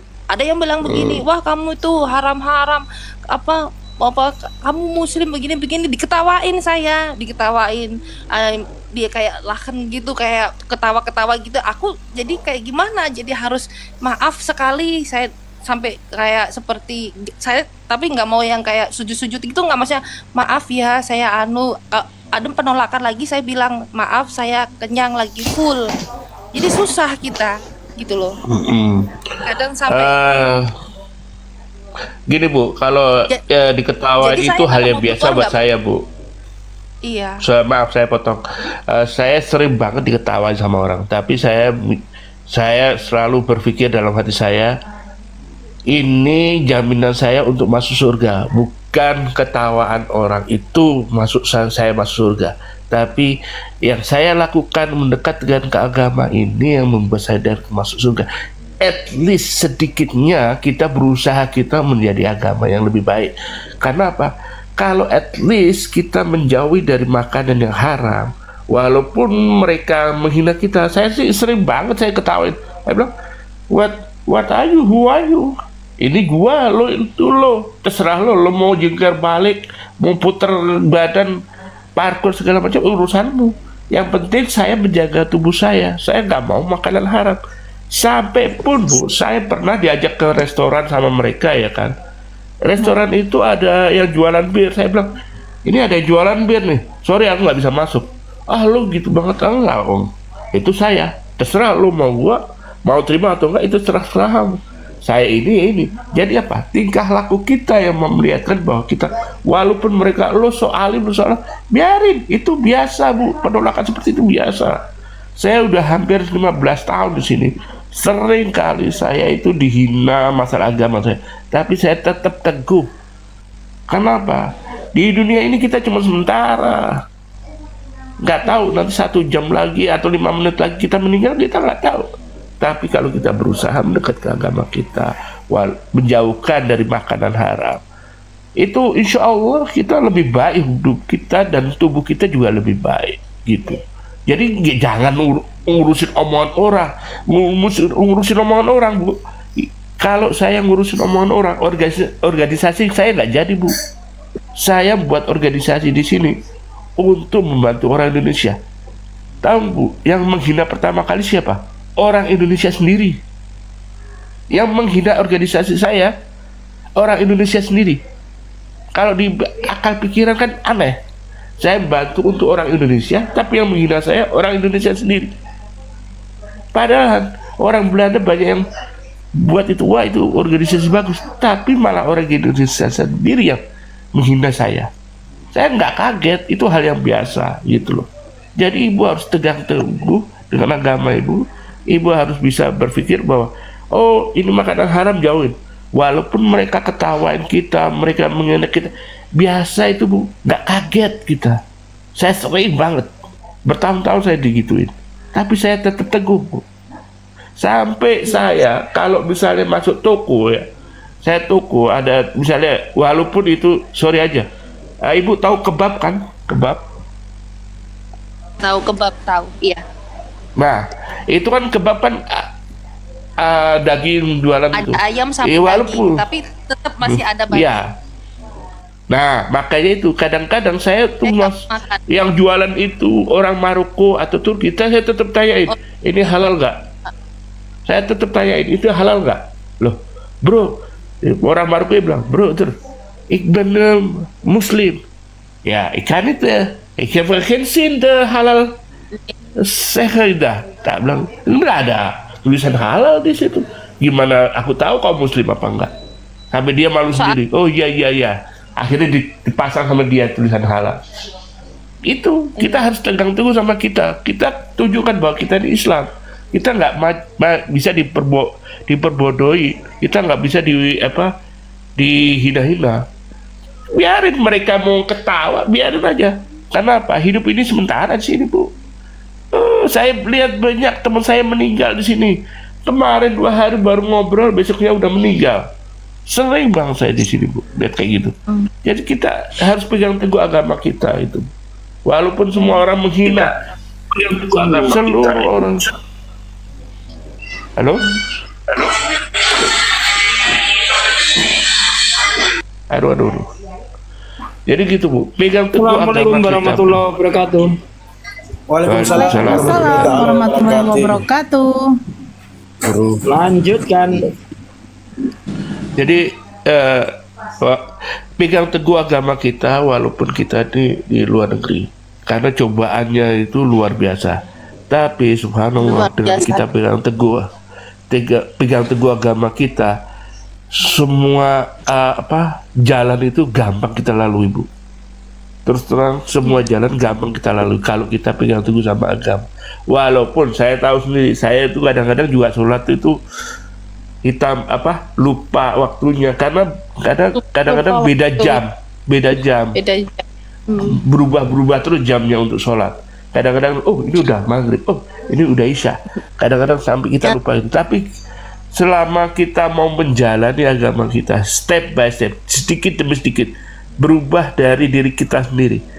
Kalau diri kita berubah step by step demi sedikit, lingkungan kita akan berubah demi kita. Ibu coba deh, kalau ibu berubah step by step demi ibu sendiri, demi ibu, kan ibu akan berpikir, kita di sini hidup sementara, bakalan kita nanti di akhirat ditanyain, kau apa yang kau lakukan, kenapa kau seperti itu, kenapa kau tidak ikuti ajaran agama, itu bakalan ditanya seperti itu. Nah, daripada kita dengerin omongan orang tapi kita nggak selamat di surga, lebih baik kita nggak usah dengerin omongan orang tapi kita selamat di surga, gitu, Bu. Jadi lebih baik gitu. Saya celah dulu ya, saya maksudnya celah dulu. Dulu juga seperti itu. Teman-teman suami aku bilang katanya, kamu nikah sama muslim nanti kamu di masjid, kamu dibom, dibunuh, duduk gitu kan. Terus abis gitu setiap suami kerja pulang itu mesti dibilang, wah kamu sekarang muslim yang ini gini. Jadi kayak bukan kayak dibully. Aku bilang tapi tetap aku merasa kayak teman-teman datang tetap saya tawarin minum, makan, tetap begini-begini. Ya itu tadi aku bilang sabar, sama suami juga bilang sabar. Jadi tetap aku perkuat gitu loh. Tetap makanya jarang keluar. Saya tuh jarang, paling keluar sama suami makan terus pulang. Itu saja. Kalau supermarket pulang, kemana pulang. Jadi kayak kayak bener-bener dijaga gitu, kayak suaminya gitu juga gitu loh. Soalnya suami juga banyak kena begitu dari teman gitu loh. Wah kamu nggak mau main ke sini sekarang, kamu begini udah jadi muslim, kamu gini gitu. Ya itu. Gini Bu, gampang. Masalah itu sangat gampang banget. Pertama, kalau suami ibu kurang teman atau apa, bisa ibu DM saya, nanti saya kasih nomor telepon saya, biar dia kontak saya. Itu ya, saya yang sudah pertama. Yang kedua, yang gini. Sekarang bilang sama suami, kita hidup di sini cuma sementara. Kalau dia benar-benar muslim, dia mualaf, dia akan berpikir seperti itu. Sebentar Bu. Kalau pikirannya bilang seperti itu.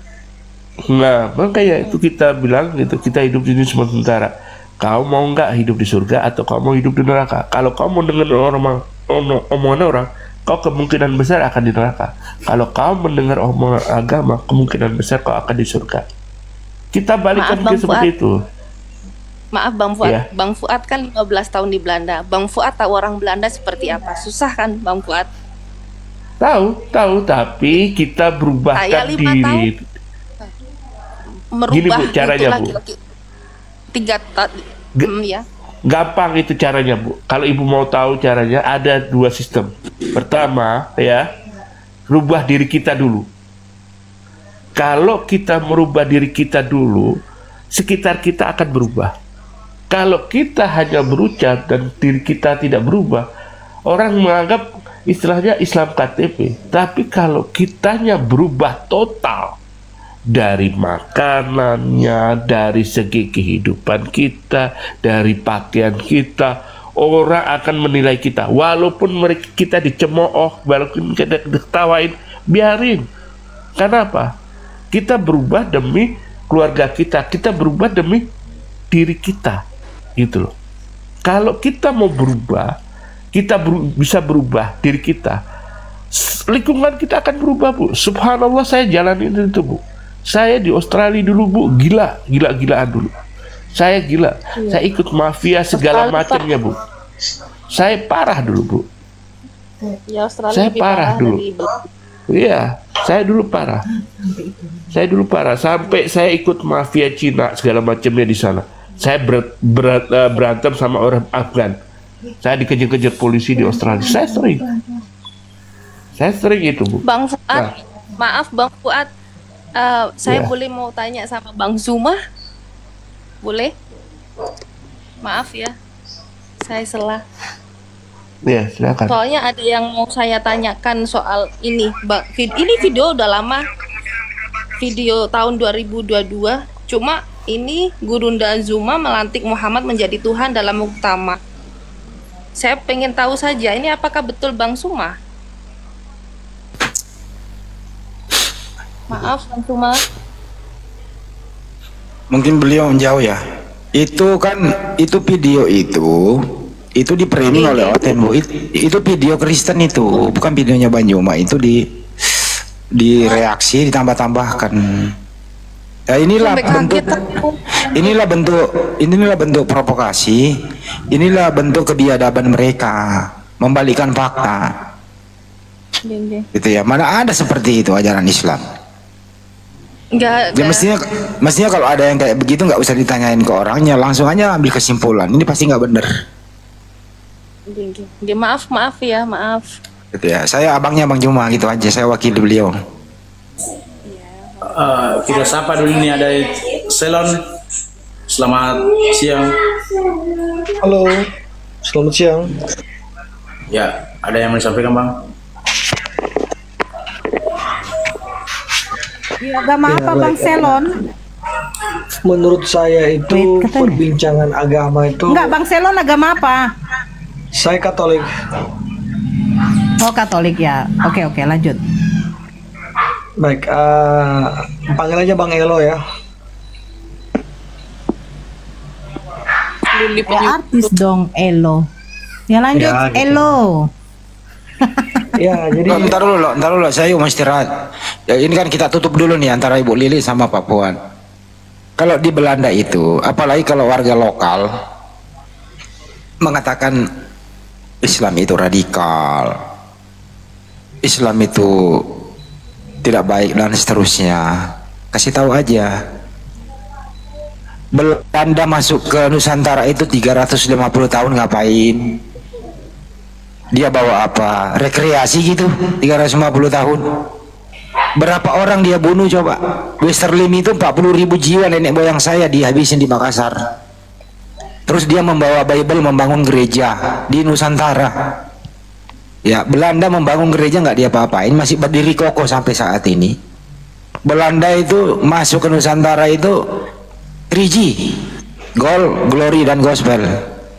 Membonceng juga misionaris yang ada di sana. Masuk ke Nusantara. Hantam balik aja Mbak Lili, Bang Puan, izin disampaikan kepada orang-orang Belanda di sana. Izin sebentar dulu Mbak. Sampaikan aja. 350 tahun Belanda masuk ke Republik ini, memperkaos, merampok, membunuh. Apa yang dia pakai? Dan dia pakai adalah di dalam Bible-nya sendiri, di dalam Ulangan 20. Perintah untuk menjajah di Bible itu berjubel datanya. Tapi dibalik, perintah di dalam Al-Quran tidak ada hal demikian yang dituduhkan. Karena siapapun oknum Islam yang melakukan seperti itu bukan ajaran Islam. Tapi siapapun orang Kristen, baik personal, kelompok, bangsa, itu di kitab mereka ada perintah seperti itu. Itu ya, kasih tahu aja itu orang-orang seperti itu. Terima kasih. Ntar dulu lo. Ya Bang Puat, lawan mereka. Ibu Lili lawan mereka, silakan. Ya.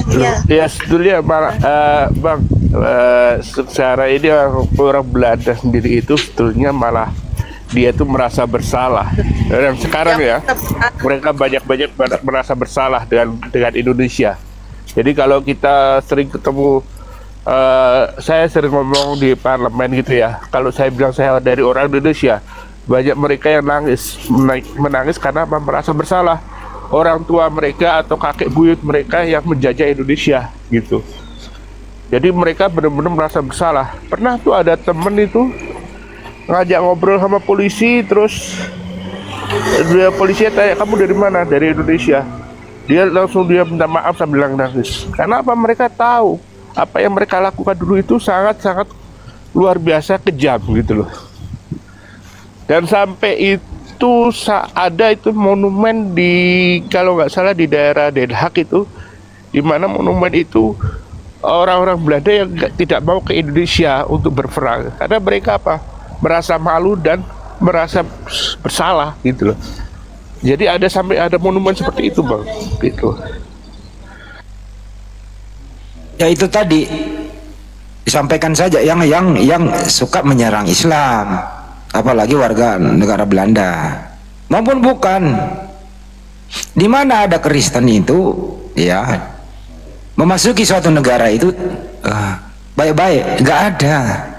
Di mana Islam itu masuk dengan cara seperti ala-ala penjajah, nggak ada. Jadi berbalik. Cuma media mainstream ini kan memang dikuasai oleh mereka, hanya dipakai untuk menakut-nakuti. Karena kebohongan itu kebohongan kecil harus ditutupi dengan kebohongan yang lebih besar. Kebohongan yang lebih besar akan ditutupi lagi yang lebih besar lagi. Endingnya adalah kebohongan itu akan berbicara dengan kebohongan itu. Sampai sekarang kan terbukti. Setiap orang yang berbohong, dia akan menyampaikan kebohongannya dan berkata, aku memang berbohong. Hati-hati diskusi tanpa ilmu. Kira-kira begitu. Betul itu. Dan juga sebetulnya kalau apa yang Mbak Lili takutkan itu, kalau Mbak Lili berubah dari diri Mbak Lili sendiri. Karena apa? Orang Belanda ini yang saya tahu ya, mereka respect sama kita kalau kita menjaga diri kita sendiri. Karena contohnya saya di sini, saya dulu hidup bebas, mereka nganggap saya bebas, tapi saya begitu hidup saya ikut ke agama, mereka juga respect gitu loh.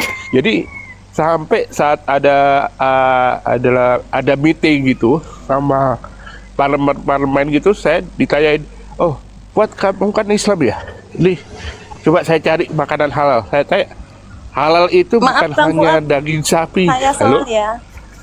Maaf iya. Bang Fuad, dulu justru saya pakaiannya nggak pernah ada namanya ketat. Pakai jilbab juga panjang sekali, syar'i banget dulu. Waktu dulu pernah saya diajak ke Perancis, orang Perancis straight banget sama Jerman. Saya ingat, melihat saya seperti itu, kayak, woi, kayak mau ngelempar pakai botol apa-apa begitu. Terus di Belanda di Belanda juga ada sebagian seperti itu. Jadi kalau orang Muslim tuh kalau mau belanja tuh di tempatku ya di Nijmegen itu seperti kayak mau jalan. Nanti gini Bu, Ibu kalau mau ya, kalau mau saya ada kolega saya di Nijmegen, nanti saya cari ini, saya kontak mereka untuk bantu Ibu, bisa juga. Saya ada organisasi saya itu ada di seluruh Belanda Bu. Dari Nijmegen, terus Den Haag, Rotterdam, Utrecht, semua ada. Jadi kalau Ibu butuh bantuan untuk apa-apa, Ibu kontak saya bisa bilang anak buah saya di Nijmegen bisa bantu Ibu. Jadi jangan khawatir masalah itu. Ya, dan kalau ya, pakai untuk masalah agama nanti juga, kalau ikut masalah agama, Ibu gampang. Saya ada grup agama di mana nanti itu setiap hari itu mereka mengirimkan ucapan masalah agama lewat WhatsApp, di mana grup itu nanti akan membantu Ibu untuk menjadi lebih baik gitu loh. Jangan khawatir Bu, itu hinaan sementara di dunia. Ibu tinggal pilih mau hinaan di dunia atau hinaan di akhirat, itu aja. Ada dua pilihan, Ibu pilih yang mana? Gitu aja. Dihina di sini. Nah, lebih baik dihina di sini daripada nanti dihina di akhirat. Itu aja Bu. Hidup kita yang cuma sementara. Walaupun mereka menghina kita, tapi kan menghina itu kan nggak merusak badan kita kan. Hina kan hanya sebuah omongan. Apa mereka mau mukul? Nggak mungkin. Hukum Belanda kuat Bu. Kalau mereka mukul dia kena masalah. Paling dihina. Masuk kanan, keluar kiri, sudah aman hidup kita. Jangan terlalu dipikiran gitu. Sampai kadang kami juga. Udah cukup ya? Iya sudah ya. Iya Bang, sudah Bang. Terima kasih. Jadi kembali ke topik. Islam itu disebarkan bukan dengan intimidasi, bukan dengan penjajahan. Salah. Tapi di luar Islam, agama manapun itu, termasuk yang sering kita diskusi ini, kagak pernah aku dengar tuh Kristen diajarkan dengan cara baik-baik. Belanda masuk membawa Kristen, apa caranya? Portugis masuk, bagaimana caranya? Inggris masuk, bagaimana caranya? Kemudian mereka berdiri memang di atas kekejaman. Aduh, ini orang di Nimio tadi dibuka lagi, dasar kucluk.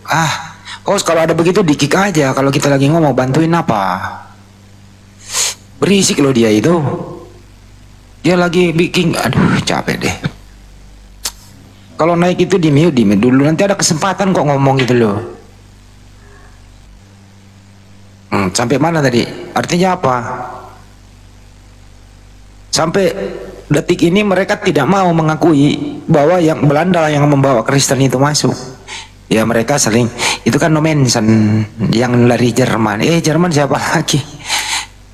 Ya itulah mereka. Kalau Islam, oknumnya yang berbuat di framing itu ajaran Islam, ya media-media mainstream itu tadi. Ya mereka inilah ya terpatri, terdoktrin di dalam kepala mereka yang di luar Islam ini, bahwa Islam itu jelek. Padahal dia tidak melihat apa yang terjadi penyebaran agama yang dia anut. Bro, NC semua di luar sana. Keluarga saya di Makassar 40.000 jiwa coy, masih ada kuburannya. Siapa pelakunya? Siapa pelakunya? Ya Belanda. Agamanya apa? Jangan ditutup telinganya dong. Gitu loh. Jadi kita harus jujur. Jadi teman-teman, siapapun yang memframing seperti itu, Islam radikal segala macam, ya balik hajar aja dengan fakta sejarah. Bagaimana perang salib dan lain-lain. Karena mereka memang berdiri di atas itu. Kalau tidak ada pembunuhan di atas kayu salib dengan cara tragis, ya agama ini nggak ada dan mereka nggak punya Tuhan. Sekali lagi saya ulang ya, kalau tidak ada pembunuhan secara tragis di tiang salib, yang namanya Yesus dieksekusi oleh tentara Romawi seperti itu, mereka nggak punya Tuhan. Dan tidak ada sarana pengampunan dosa. Nah, wajarlah kalau mereka memang berdasar dari situ. Tapi mereka datang setelah selesai semua ini dibungkus dengan apa? Dengan satu moto, ajaran kasih. Kasihilah musuhmu, doakanlah mereka apa yang mereka perbuat. Tampar pipi kiri, kasih pipi kanan.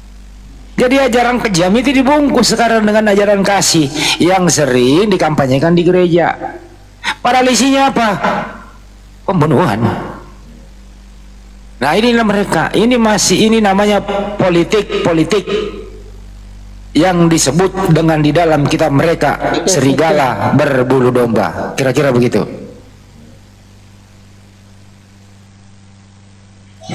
Oh ya, kita selamat siang, Blessing. Ciang. Kristen Muslim, Mbak.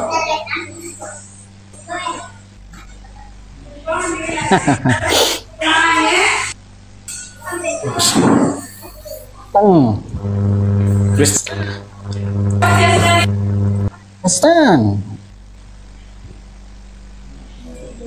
Bang Kenzo, selamat siang. Assalamualaikum, Bang Muslim. Bang Kenzo. Ada suara anak-anak tuh di mana tuh Bang Ambulan? Nggak tahu ini. Blessing ini Kristen apa Islam, Bang Blessing? Halo Bang. Setan. Apa? Setan? Apa dibilang nih setan?